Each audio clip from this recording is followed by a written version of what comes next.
Hello everyone, welcome to ई गुरुकुल ज्ञान। हम पढ़ रहे हैं कक्षा 7 की बसंत भाग 2। आज हमारा पार्ट है 15 जिसका नाम है नीलकंठ। इसका एक पार्ट हम कवर कर चुके हैं, आज पार्ट 2 पढ़ेंगे। इसको लिखा है महादेव वर्मा ने। तो बढ़ते अपने चैप्टर की तरफ। तो इस चैप्टर में पढ़ लिया था कि किस प्रकार से महादेव वर्मा मोर के बच्चे को लेकर आई, कैसे अपने कमरे में रखा, फिर चिड़ियाघर में ले गई, वहां पर मोर का स्वागत कैसे हुआ, किस प्रकार मोर जो अपने जब उसके पंख बड़े हो जाते हैं कैसा वो लगता है, और किस प्रकार से बाकी जीव जंतु का वो संरक्षक बन गया। महादेवी जी ने इस चैप्टर को रेखा चित्र के रूप में लिखा हुआ है। अब आगे का हम देखते हैं कि किस प्रकार से जो मोर और मोरनी है उनके बारे में। नीलकंठ और राधा की सबसे प्रिय ऋतु तो वर्षा ही थी। मेघों की उमड़ आने से पहले ही वे हवा में अपनी सजल आहट पा लेते थे, और तब उनकी मंद केका की गूंज अनगूंज तीव्र से तीव्रतर होती चली हुई, मानो बूंदों से उतरने के लिए सोपान पंक्ति बनाने लगती हो। यहाँ बताया जा रहा है कि किस प्रकार से माधव जी कह रही हैं कि नीलकंठ यानी कि मोर और मोरनी यानी कि राधा दोनों को, यानी कि मोरों को वैसे भी वर्षा ऋतु जो है सबसे प्रिय होती है। वर्षा ऋतु आने पर वो बहुत उमंग से भर जाते हैं। मेघों की उमड़ आने से, जब बादल आ जाते हैं काले काले, उनकी उनसे आने से पहले जो ठंडी ठंडी हवा चलने लगती है उसकी आहट पहले ही वो पा लेते हैं, उन्हें पता चल जाता है। और उनकी मंद यानी कि उनकी जो आवाज है, के का मतलब मोर की आवाज के लिए बोला गया है, कैसे गूंजती चली जाती है, गूंज अनगूंज तीव्र से तीव्र और बढ़ती चली जाती है, मानो उनकी बूंदों को उतरने के लिए वो ऐसे सोपान लगा के बैठे हैं, इंतजार कर रहे हैं कि जल्दी से बारिश हो। मेघों के गर्जन की ताल पर ही उनके तन में नृत्य का आरंभ हो जाता। जैसे ही बारिश होती है वैसे ही मोर क्या करने लगते हैं, नाचने लगते हैं। तन में मतलब मग्न हो जाते हैं नाचने में। और फिर मेघ जितना अधिक गरजता बिजली, जितनी अधिक चमकती बूंदों की रिमझिम जितनी तीव्र होती जाती, नीलकंठ के नृत्य का वेग उतना ही अधिक तीव्र बढ़ता जा रहा। मतलब जब बारिश होती, बारिश जितनी तेज होती, वैसे ही मोरों के पैरों का जो है नृत्य वह वैसे ही बढ़ता चला जाता और ज्यादा तीव्र से तीव्र होता चला जाता है। एक तरीके से वो वर्षा ऋतु का आनंद लेता है। वर्षा के थम जाने पर वह दाहिनी पंजे से दाहिने पंख को और बाएं पर बाया पंख फैलाकर सुखाता है। मतलब मोर के जो लंबे लंबे पंख हैं जो आप चित्र में देख रहे हो, ये वर्षा होने पर मोर नाचता है और गीला हो जाता है। उसके बाद अपनी चोंच से वो एक पैर पर खड़ा होकर किस तरीके से अपने पंखों को, जैसे हम बालों में कंघा करते हैं, वैसे अपनी चोंच से एक एक पंख को कैसे सुखाता है। कभी कभी वे दोनों एक दूसरे के पंखों से टपकने वाले बूंदों को चोंच से पी पी कर पंखों का गीलापन दूर करते हैं। और कभी कभी ऐसा लगता है कि जैसे मोरनी मोर के पंखों को उसका जो पानी पी रही है, उसी प्रकार से दूसरी तरफ कि मतलब मोर पी रहा है। इस तरीके से क्या बताया जा रहा है कि एक दूसरे के बालों को कैसे सुखाते थे। इस आनंदोत्सव की रागरी में बेमेल स्वर कैसे बज उठा, यह भी एक करुण कथा थी। और क्या बताया जा रहा है कि इतने दोनों ही अच्छे ढंग से रह रहे थे, पूरा चिड़ियाघर आनंद में था, हर चारों तरफ खुशी खुशी थी, ऐसा स्वर बिखरा हुआ था। उसी के बीच एक करुण कथा कहां से आ गई, एक तरीके से बीच में दुख कहां से आ गया है। एक दिन मुझे किसी कार्य से नखास कोने के निकलना पड़ा। मतलब एक बार करी कि मुझे किसी काम से बाहर जाना पड़ा। बड़े मियाँ ने पहले के समान कार को रोक लिया। जैसे हर बार उस जिस रास्ते से निकलती लेखिका, उसी रास्ते पर बड़े मियाँ की दुकान पड़ती है। तो एक बार वो किसी काम के लिए गई, तो फिर से बड़े मियाँ ने आकर उनकी कार को रोक लिया। लेखिका की कार को इस बार किसी पिंजड़े की ओर नहीं दिखाऊंगी, यह संकल्प करके मैंने बड़े मियाँ की विरल दाढ़ी और सफेद डोरे के कान में बंदी ऐनक को ही अपने ध्यान पर केंद्रित रखा। बड़े मियाँ के पैरों के पास जो मोरनी पड़ी थी, उसे अनदेखा करना कठिन था। मोरनी राधा के समान ही थी। उसके मूंज से बंधे दोनों पंजों में उंगलियां टूटकर इस प्रकार एकत्रित हो गई थी कि वह खड़ी भी नहीं हो सकती थी। मतलब लेखिका ने सोचा इस बार मैं किसी पिंजरे को नहीं देखूंगी, क्योंकि उनको पशु पक्षियों से बहुत ज्यादा लगाव था। किसी पशु पक्षी पिंजरे को देखती तो फिर से खरीद लेती। लेकिन उन्होंने बड़े मियाँ की तरफ देखा, वहीं पर क्या बता रहे, उनके पैरों के पास एक मोरनी पड़ी थी, राधा की जैसी। राधा भी एक मोरनी थी, वैसी एक मोरनी पड़ी थी। बच्चा नहीं था, पूरी मोरनी थी वो। पर उसके पैरों को, मूंज मतलब एक प्रकार की घास होती है जिससे पैरों को बांध दिया गया था, और उसकी उंगलियां पूरी तरीके से टूट चुकी थी। अगर उसको खड़ा किया जाता तो वो खड़ा मतलब खड़ी नहीं हो सकती थी। इस प्रकार से उसके पैर जो थे वो टूटे हुए थे, पंजे टूटे हुए थे, पैर उसके सलामत थे, और वो घास से बंधे हुए थे। बड़े मियाँ की भाषण मेरे फिर दौड़ने लगी। जैसे हर बार बोलते वैसे फिर से बोलने लगे, गुरुजी, कम वक्त चिड़ी मारने बेचारी का क्या हाल कर दिया। मतलब चिड़िया मारने वाले जो होते हैं, चिड़ी मार उनके लिए बोला गया, कैसे बता रहे कि किस प्रकार से उसका हाल कर दिया। ऐसे किसी चिड़िया पकड़ी जाती है, ऐसे कोई चिड़िया पकड़ी जाती है, मतलब वो बता रहे ऐसे कभी चिड़िया पकड़ी जाती है, मतलब उसको मार दिया, उसके पैर तोड़ दिए, ऐसे भला कोई किसी को पकड़ता। आप ना आई होती तो मैं उसी के सर पर इसे पटक देता। और पर आपसे भी यह अधमरी मोड़ ले जाने को कैसे कहूं। मतलब बड़े मियाँ जो है इनडायरेक्ट वे में लेखिका से कहना चाह रहे हैं, ठीक है, कि मतलब वो क्या बता रहे हैं कि उस चिड़ी मार को ने इतनी बुरी तरह से चिड़िया पकड़ी कि उसके पैर टूट गए, पर इस अधमरी चिड़िया को मैं आपको भी तो नहीं कह सकता ले जाने के लिए। उसे पता था कि लेखिका कुछ पशु पक्षी बहुत ज्यादा पसंद है।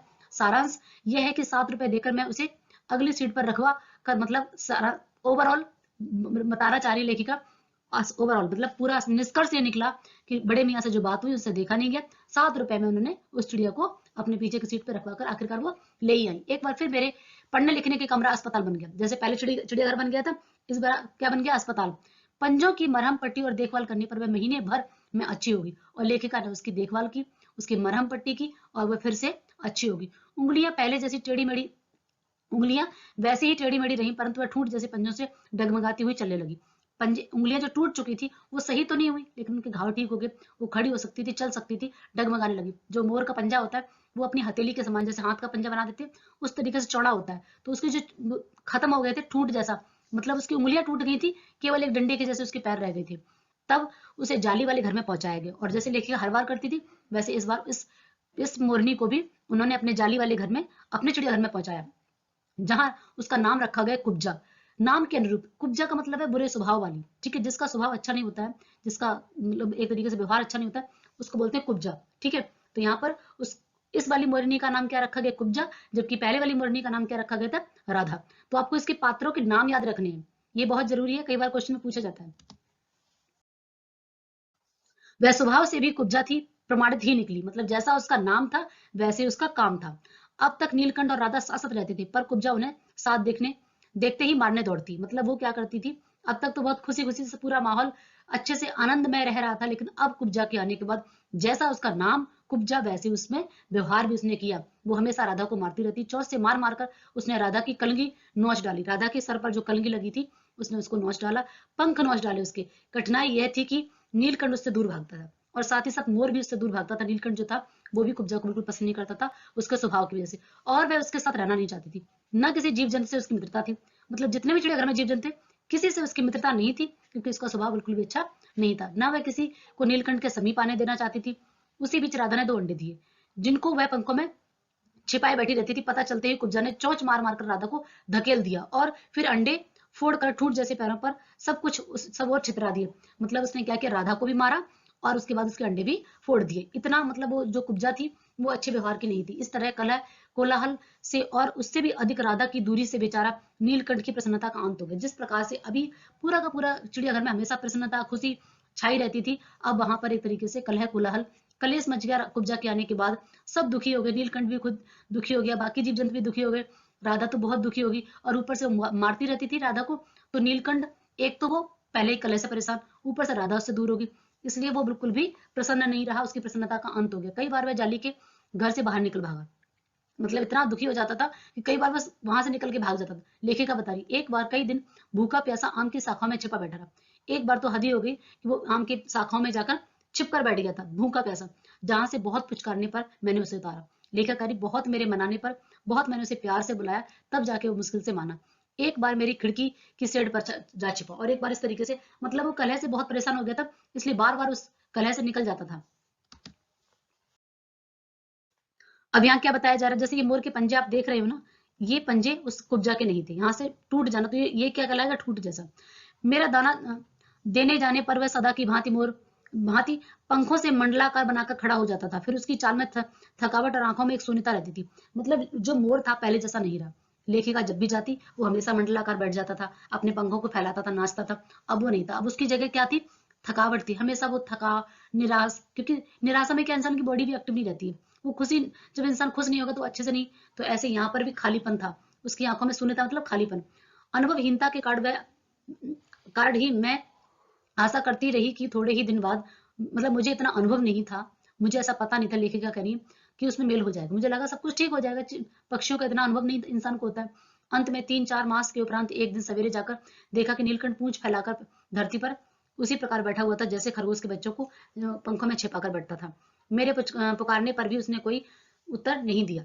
वास्तव में नीलकंठ मर गया था, क्यों का उत्तर अब तक मुझे नहीं मिला। ना उसे कोई बीमारी हुई थी, ना ही उसके रंग बिरंगे फूलों के स्तब्ध शरीर पर किसी प्रकार का कोई चिन्ह मिला, चोट नहीं मिली थी। मैं अपने साल में लपेटकर उसे संगम में ले आई। जब गंगा की बीज धारा में से प्रभावित करने लगी तो पंखों में चंद्रिकाओं से बिंबित प्रतिबिंबित होकर गंगा का चौड़ा पाट सपा सॉरी चौड़ा पाट एक विशाल मयूर के समान तरंगित हो उठा। नीलकंठ ने किन्ना रहने पर राधा तो निश्चित सी कई दिनों तक कोने में पड़ी बैठी रही। कई बार भागकर लौट आता था, ऐसी प्रतीक्षा में वह इसी भाव से द्वार पर देखती रहती। पर दृष्टि लगाए रहती थी, पर कुब्जा ने कोलाहल के साथ खोज ढूंढ आरंभ की। इस प्रकार जो राधा थी वो तो हमेशा निराश होकर दरवाजे पर बैठी रहती थी, क्योंकि मोर इससे पहले भी कई बार बाहर जाता था पर वो वापस आ जाता था।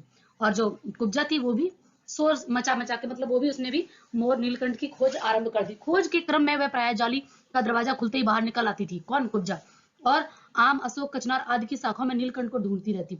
एक दिन आम की से उतरी ही थी कि कजली अल्सेनिया कुत्ती, जो ये मतलब कुत्ता का एक प्रजाति है, उसके लिए बताया गया कि कजली कुत्ते का नाम था, सामने आ पड़ी। स्वभाव के अनुसार उसने कजली पर भी चोंच से प्रहार किया, जैसे कि कुब्जा का स्वभाव था, हर किसी को वो मारती रहती थी। उसने उस पर भी एक तरीके से प्रहार किया अपनी चोंच से। परिणामतः कजली ने दो दांत उसकी गर्दन पर लगा दिए, क्योंकि कुत्ता तो मोर को मार सकता है ना, तो उसने क्या किया, उसने उसकी गर्दन को पकड़ लिया और उसके दो दांत मोर की जो कुब्जा थी उसकी गर्दन में लग गई। इस बार उसका कलह, कोलाहल और द्वेष प्रेम भरा जीवन बचाया जा सका। और इस बार पहले तो लेखिका ने उसके पैर जो टूट गए थे बचा लिया था, लेकिन इस बार कुत्ते के काटने से उसकी गर्दन में जो एक तरीके से उसके दांत जो लग गए थे, इसकी वजह से वो मर गई। परंतु इन तीन पक्षियों ने मुझे तीन तीन पक्षियों ने मुझे पक्षी प्रकृति की भिन्नता का जो परिचय दिया, वह मेरे लिए विषय महत्व रखता है, विशेष महत्व रखता है। मतलब राधा का स्वभाव अलग था, कुब्जा का स्वभाव अलग था और नीलकंठ का स्वभाव अलग था। तो लेखिका कह रही कि कुब्जा भी मर गई, मोर तो मर ही गया था, उसको उन्होंने गंगा में प्रवाहित कर दिया, और राधा अभी भी इसके इंतजार में। तो क्या बताया जा रहा है कि भले ही ये तीन पक्षी मेरे लिए थे, लेकिन तीनों का स्वभाव बिल्कुल अलग था, व्यक्तित्व अलग था, जो मेरे लिए विशेष महत्व रखता है। राधा अब प्रतीक्षा में ही दुकेली थी, मतलब वो है तो अकेले, लेकिन प्रतीक्षा में हमेशा किसका, नीलकंठ की इंतजार करती रहती है। आषाढ़ में जब आकाश में मेघाचंड, यानी कि मेघों से बादल भर जाते हैं, जैसे बारिश का मौसम आ जाता है, तब वह कभी ऊंचे झूले पर और कभी अशोक की डाल पर अपनी केका को तीव्रता करके नीलकंठ को बुलाती है। मतलब एक तरीके से वह उसकी याद में जी रही है। ये था हमारा चैप्टर। इसके कठिन शब्दार्थ ये हैं, और साथ ही साथ मैंने इसके प्रश्न उत्तर को भी दिया है। ये आपके प्रश्न उत्तर है। एक पार्ट पहले कवर कर लिया, अगर आपने वो नहीं देखा तो उस चैप्टर उस पार्ट को भी देख लें, और ये पार्ट इसके साथ साथ इसके क्वेश्चन आंसर शब्दार्थ मैंने दिए हुए हैं। उम्मीद है कि आपको चैप्टर अच्छे समझ में आ गया होगा। ये आपके शॉर्ट क्वेश्चन और लॉन्ग क्वेश्चन मैंने आपके लिए रखे हैं। Thank you.